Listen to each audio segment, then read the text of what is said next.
vamos começar com a Ana Sharp. Ana Sharp está lançando um livro, A Vida Tende a Dar Certo.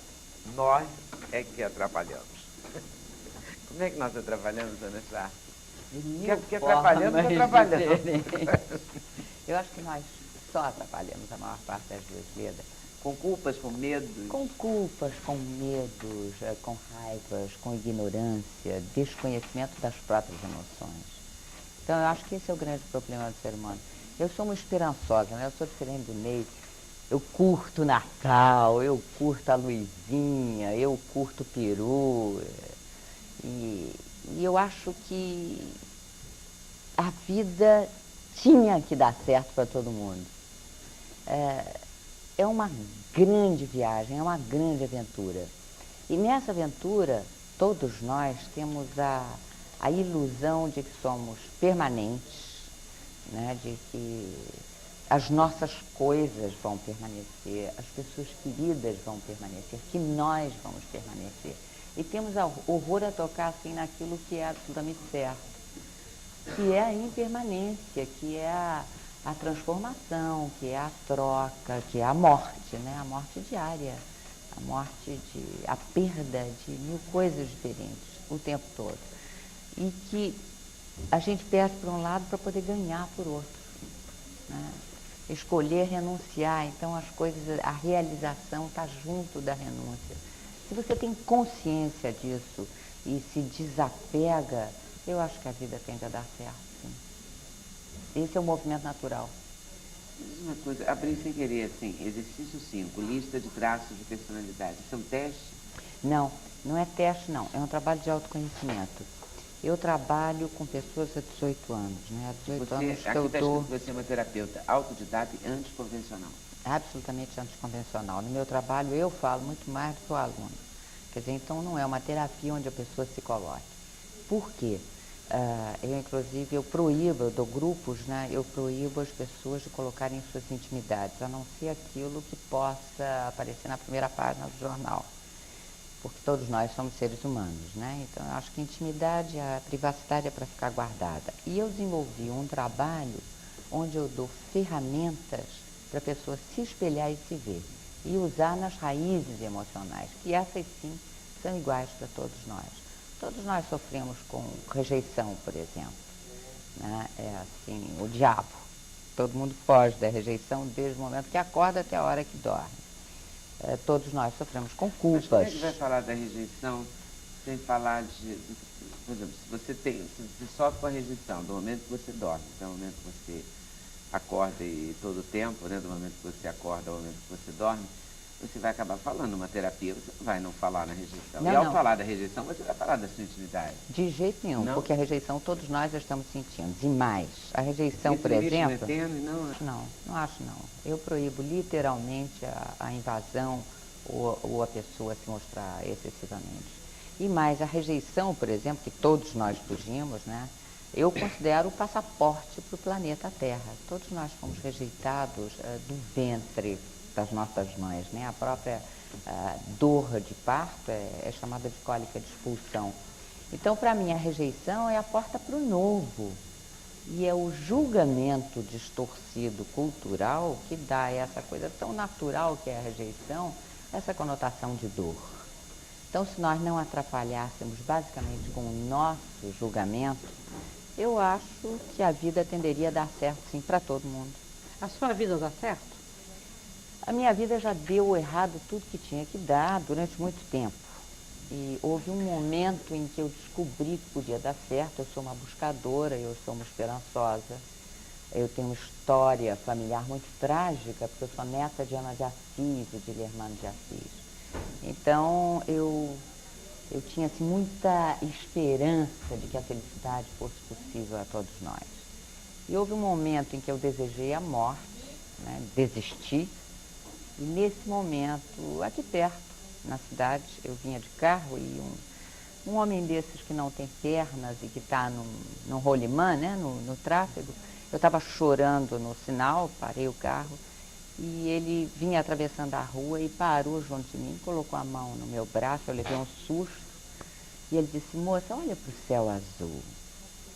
Todos nós podemos ser felizes. Esse homem, eu acho que num momento crucial, me impediu de um ato mais drástico. E ele mudou a minha vida.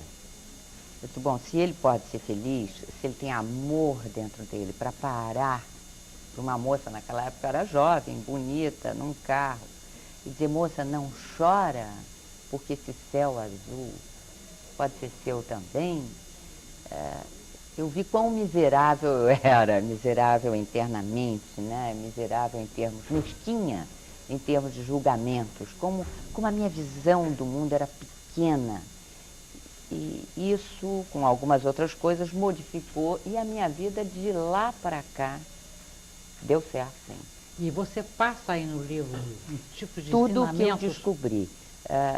Como eu sou uma curiosa e uma buscadora e não estou ligada a nenhuma escola, a nenhum pensamento clássico, né? Eu busquei sem preconceitos por todos os lados. E encontrei algumas verdades que uso na minha vida. E há 18 anos eu sou uma pessoa muito feliz, com 4 filhos, netos, enfim, todos os problemas que todo mundo tem. Mas é uma questão de enfoque, de percepção, de visão de vida. O seu primeiro livro foi em cima do Caminho de Santiago. O meu primeiro livro foi A Magia do Caminho Real, esse aqui, né, que é a minha experiência, uma das experiências de busca, né, que eu tive, que foi o Caminho de Santiago, que eu fiz sozinha, 800 quilômetros a pé. E no livro eu faço uma analogia com a minha vida, que foi o que durante o caminho de Santiago, propriamente dito, eu fui revivendo, né? As dificuldades do caminho, as dificuldades da minha vida, as descobertas do caminho, as descobertas internas, o meu crescimento interno. Então, o livro trata disso, ou seja, é mais a relação da pessoa com ela mesma, né?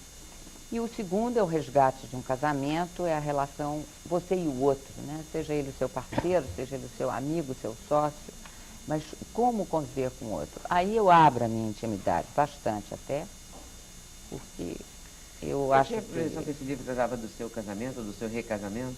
Do meu casamento, do meu recasamento e da relação de todos, né? De dupla. O livro é intercalado entre alguns episódios do meu casamento e a minha percepção, a minha ideia de vida. Você frisa muito a palavra humildade. Muito. Está faltando isso? Não?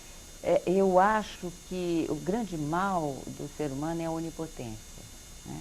A gente faz toda uma trajetória, e eu tenho um diagrama aí dentro do livro sobre isso, em que a gente sai da onipotência, por onipotência julga, né? Se julga e julga o outro, portanto limita o mundo. Esse julgamento inevitavelmente leva à rejeição, não tem como.